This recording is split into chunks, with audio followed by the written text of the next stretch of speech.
여러분 안녕하십니까. 코로나19 통합 뉴스룸 시작합니다. 먼저 집중호우 소식부터 알아보겠습니다.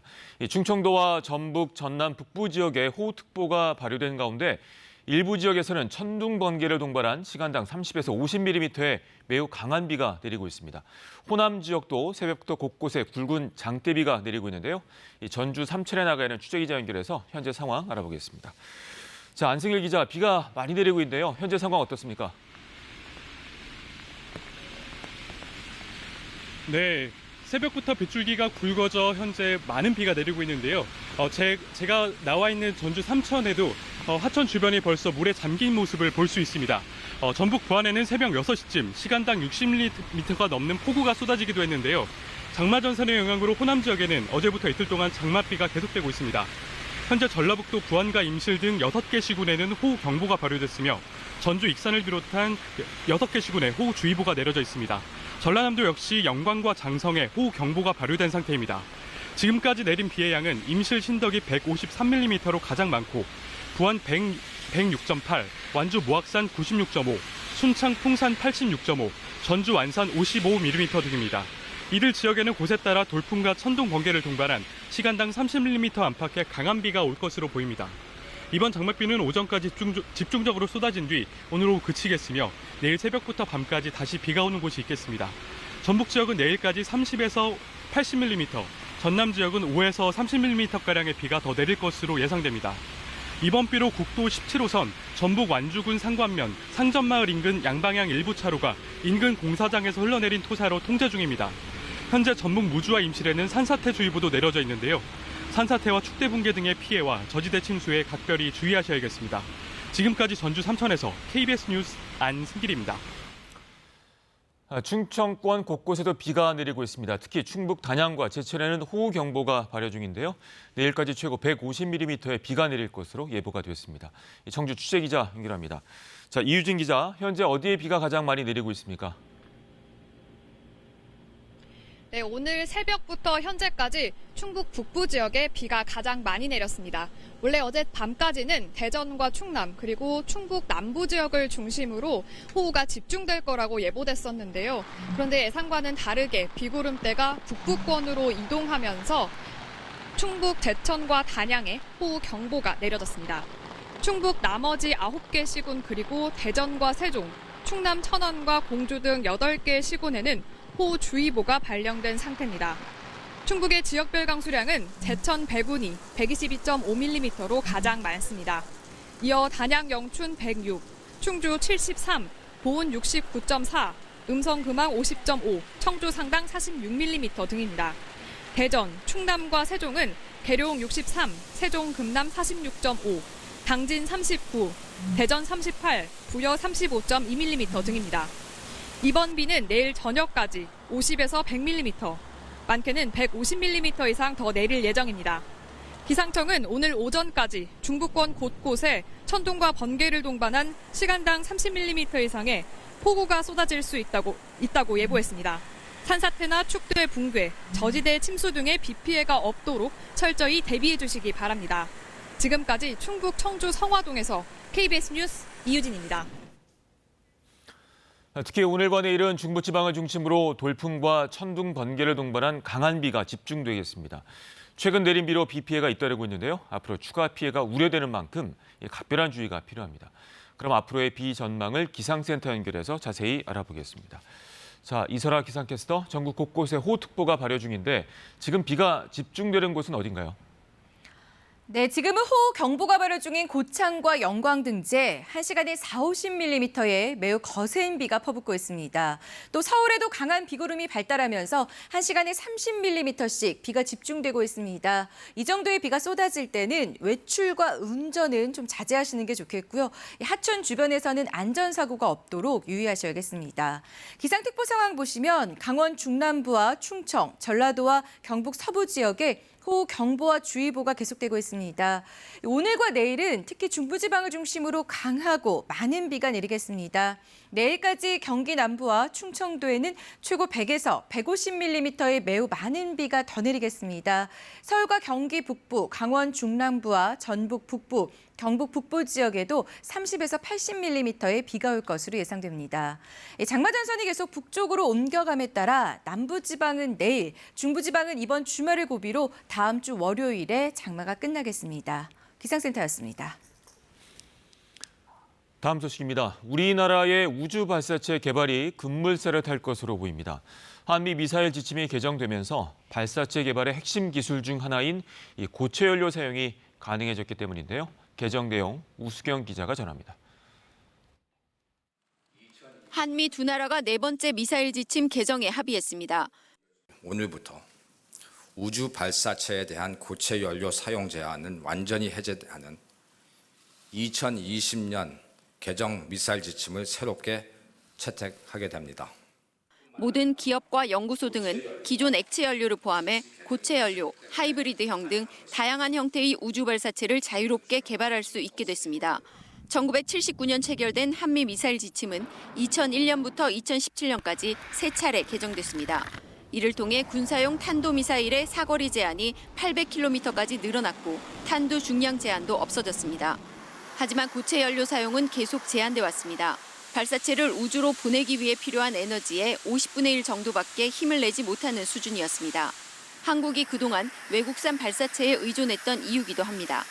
문 대통령은 지난해 국가안보실에 지침을 개정하는 협상을 지시했고 9개월간의 협의 끝에 미국과 합의에 도달했습니다.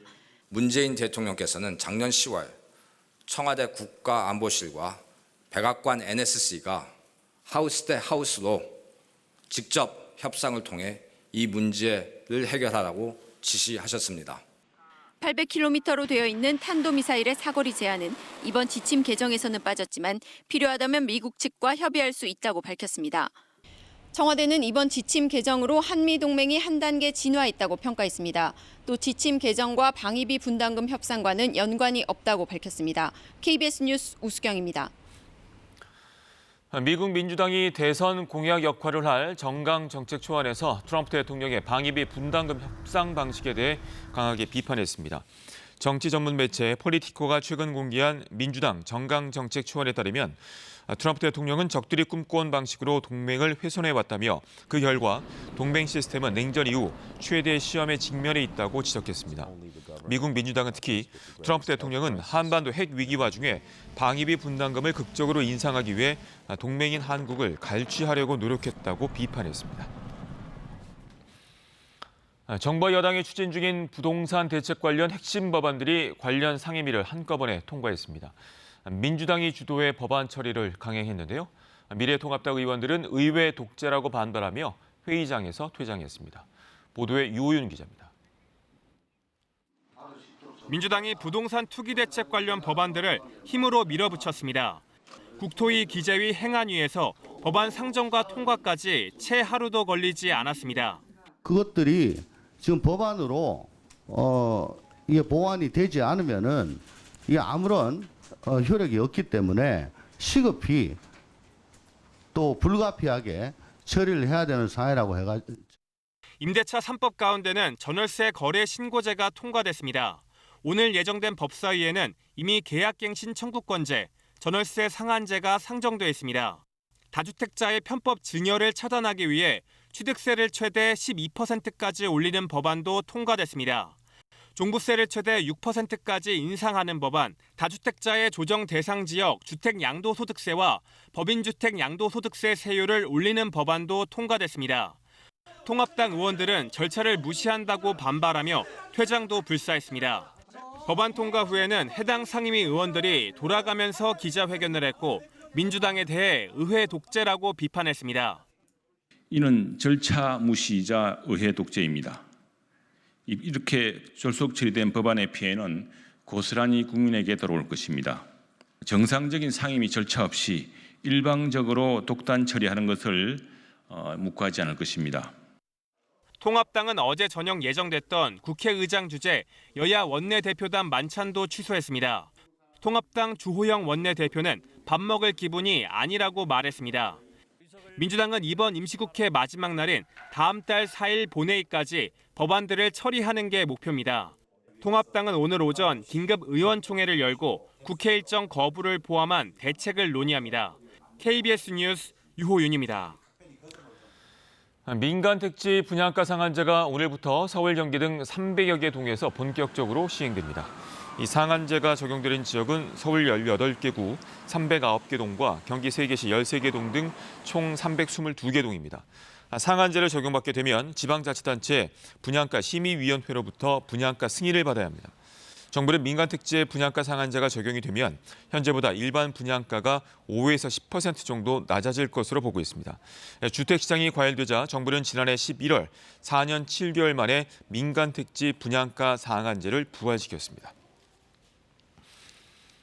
부동산 거래와 관련해서 탈세 혐의를 대거 발견한 국세청이 고강도 세무조사에 착수했습니다.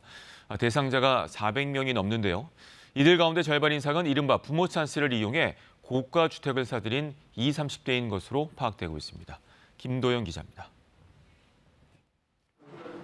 한 30대 맞벌이 부부는 내 집 마련 꿈을 접었습니다. 6억에 살 수 있는 집을 지금 9억에 사야 되는. 대출을 받을 순 있지만 감당이 불가능합니다. 월에 200씩 20년인가? 월에 200씩 나가는 건 이미 안 된다고 생각했고. 맞벌이 해도 아파트 한 채를 사기 어려운 현실. 하지만 정반대도 있습니다. 30대 직장인 A씨는 100만 원으로 1인 법인을 만든 다음 아버지에게 수억 원을 빌려 서울 강남의 아파트를 샀습니다. 현금 편법 증여지만 명목상 법인 차입 형태여서 증여세는 한 푼도 내지 않았습니다. 이게 끝이 아닙니다. 해당 아파트를 담보로 돈을 빌려 10여 채의 아파트에 갭 투자를 했고 일부를 팔아 차익까지 챙겼습니다. 모두 법인 거래로 인정받아 양도소득세, 종합부동산세까지 혜택을 받았습니다. 소득이 없는 20살 B씨는 주상복합 아파트를 사면서 자금 조달 계획서에 큰아버지로부터 돈을 빌렸다고 썼습니다. 하지만 이 돈은 아버지가 큰아버지에게 입금한 걸로 확인됐습니다. 우회 증여인 셈인데 역시 증여세는 내지 않았습니다. 이렇게 부동산 거래 탈세로 국세청 세무조사 대상이 된 개인과 법인은 413명. 특히 이 가운데 절반 이상은 20, 30대 개인입니다. 고액의 자산이 증가했으나 자금 출처가 부족한 연소자, 고가주택 취득, 고액 전세 거래 과정에서 부동산 취득자금 편법 증여 혐의자 등을 조사 대상으로 선정하였습니다. 이번 조사 대상엔 인터넷 강의로 갭 투자를 유도한 다음 중개 수수료를 빼돌린 중개업자 등 부동산 업계 관련자 35명도 포함됩니다. 국세청은 주택대출 제한으로 편법 증여 등이 더 늘 것으로 보고 지방청 부동산 거래 탈루 대응팀을 2곳에서 4곳으로 늘렸습니다. KBS 뉴스 김도영입니다. 대구시청 여자 핸드볼 팀 감독이 선수들에게 술자리를 강요하고 성추행 당하게 했다는 의혹이 제기됐습니다. 대구시는 시청 여자 핸드볼 선수들이 지난 4월 술자리에 불려가 협회 관계자 등 외부인을 위해 술 접대를 강요당했다는 의혹 등이 제기됐다고 밝혔습니다. 대구시는 일단 해당 감독을 직위 해제했습니다. 또 외부 인원 등이 포함된 조사단을 구성해서 사실관계를 파악하겠다고 밝혔습니다. 이번엔 KB증권 연결해서 오늘의 주식시장 알아보겠습니다. KB증권입니다. 코스피 지수가 나흘째 계속되는 외국인의 매수에 힘입어 2270선 회복을 시도하고 있습니다. 코스닥은 개인의 사자세가 유입되며 강보합권에서 등락하고 있습니다. 이 시각 현재 코스피는 12.78포인트 상승한 2269.77에 코스닥은 1.05포인트 오른 808.9에 거래되고 있습니다. 간밤 미국 증시는 추가 부양책 협상에 대한 경계 심리가 커진 상황에서 이날 발표된 기업 실적도 부진한 모습을 보이면서 일제히 하락 마감했습니다. 이런 가운데 코스피는 외국인과 개인의 동반 매수세가 유입되며 상승하고 있습니다. 중국 통신장비업체 화웨이의 5G 장비를 둘러싼 미중 갈등에 따른 반사이익 기대감에 삼성전자가 5개월여 만에 장중 6만 원 선을 돌파했고 아시아나항공과 자회사 아시아나 IDT는 국유화 가능성이 제기되며 연이틀 강세를 이어가고 있습니다. 이 시각 현재 달러화에 대한 원화 환율은 1,196원 50전에 거래되고 있습니다. 지금까지 KB증권이었습니다.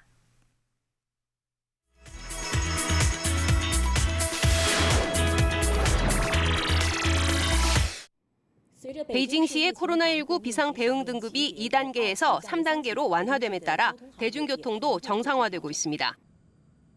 베이징시는 한동안 제한을 두었던 버스와 지하철의 정원 승차를 정상화하기로 했습니다. 하지만 대중교통 이용 시 마스크 착용은 필수입니다. 베이징시는 시내 대중교통뿐 아니라 시외버스 운행도 점차 정상화할 방침인데요. 이번 주부터 총 10개의 시외버스 노선이 정상 운행됩니다. 베이징 최대 농수산 도매시장인 신파디 시장도 안정세에 접어들면서 이번 주부터 대중교통 승하차 운행이 정상화됩니다. 베이징시는 그러나 방역을 위해 승객 체온 측정과 신분증 확인은 필수라는 원칙인데요. 대중교통 이용 때 승객은 코로나 감염자의 이동을 관리하는 건강 QR코드를 반드시 제시해야 합니다.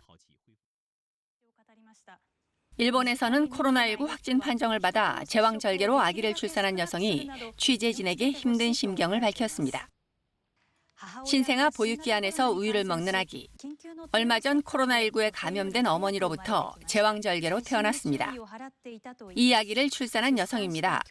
이달 초 가족 중 한 명이 코로나19 확진 판정을 받자 본인도 검사를 받아 확진 판정을 받았습니다. 이 여성은 임신 기간 동안 열심히 마스크를 쓰고 손도 자주 씻었다고 합니다.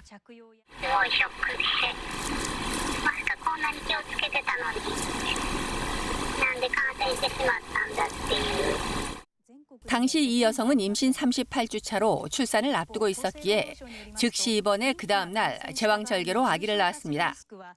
아기는 여러 차례 검사를 통해 음성 판정을 받았지만 감염 방지를 위해 지금도 만나지 못하고 있습니다. 여성은 간호사가 보내주는 아기 동영상을 보며 위안을 삼는다고 합니다. 병원 측은 코로나19에 감염된 임신부가 출산한 사례는 일본에서 거의 보고된 것이 없다고 밝혔습니다. 코로나19 감염증이 장기화하면서 올 가을과 겨울, 독감까지 유행하게 되면 의료 시스템에 과부하가 생길 것으로 보이는데요. 독일에서는 독감 백신 접종의 중요성을 강조하며 약국에서도 백신을 접종받을 수 있도록 했습니다.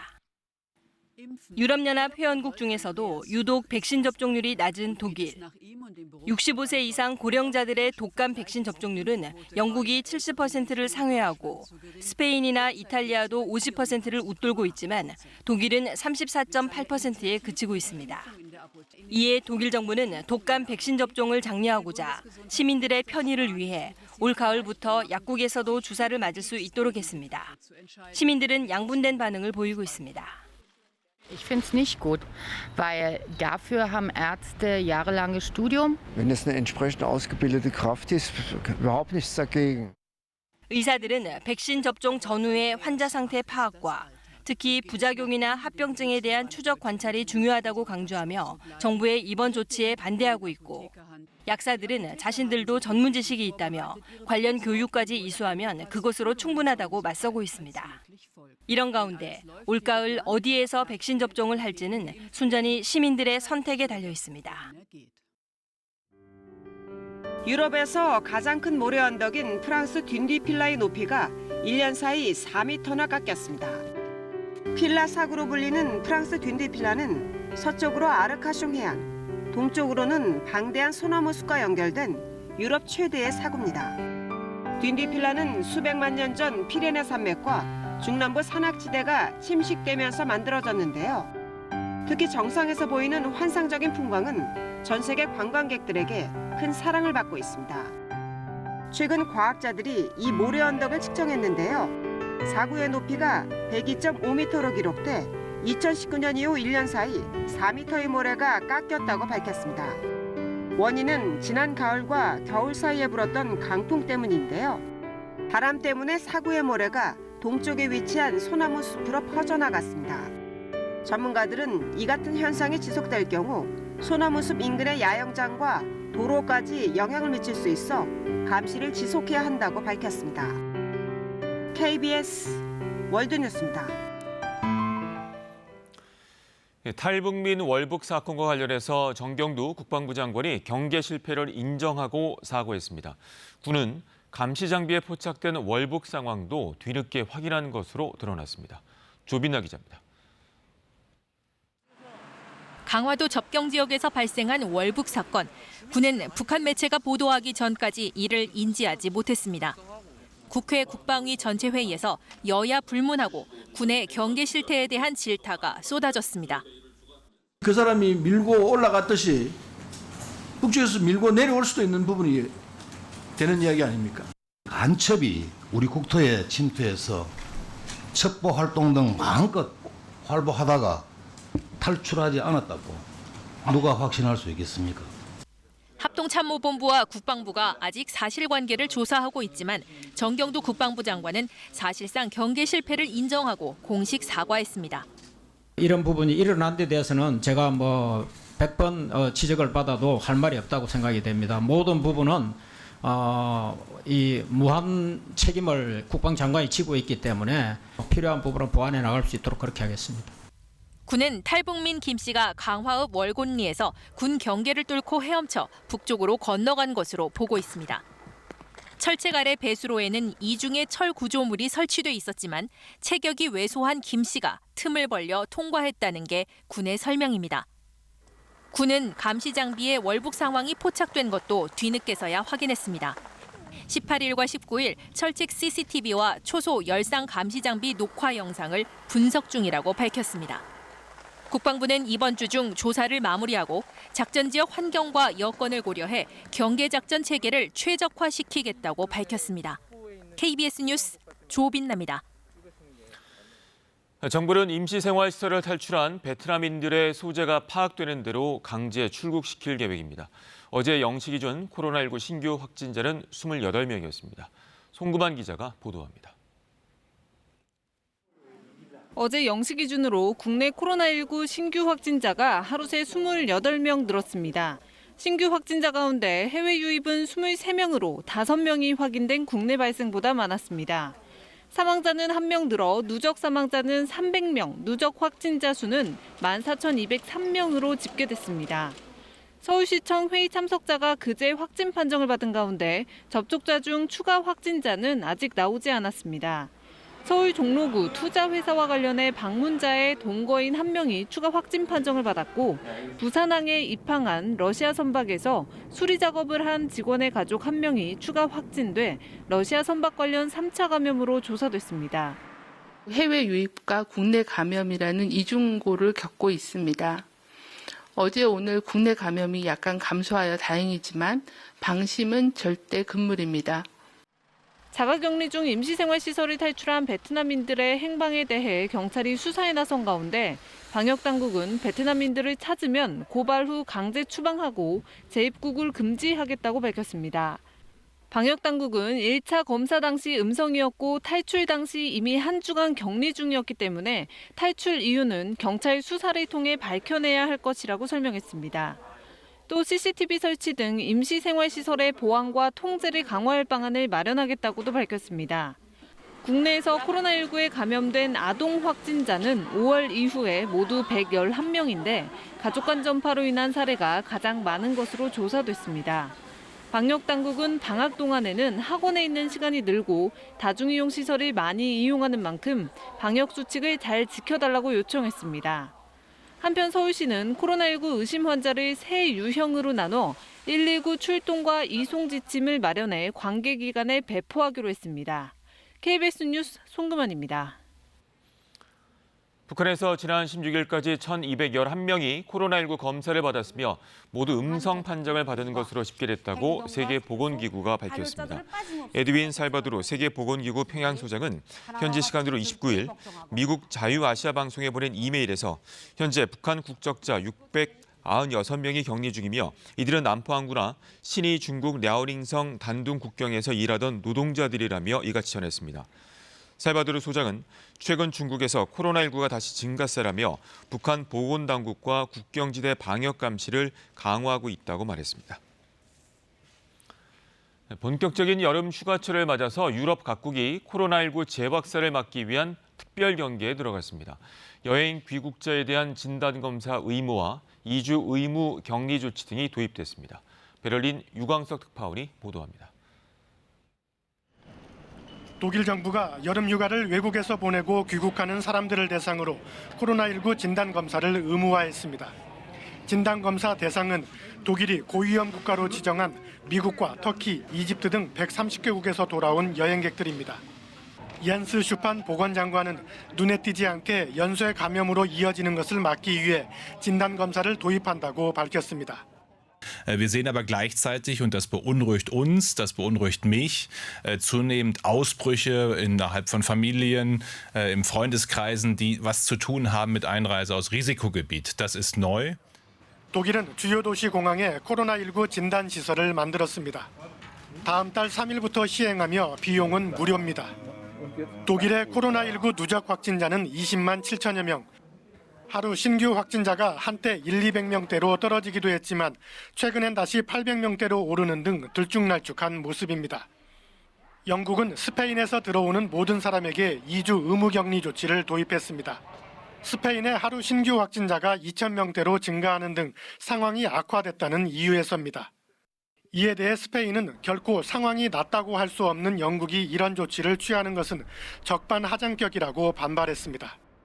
본격적인 휴가철과 함께 유럽 각국의 상황이 다시 악화되면서 마스크 착용 의무도 강화됐습니다.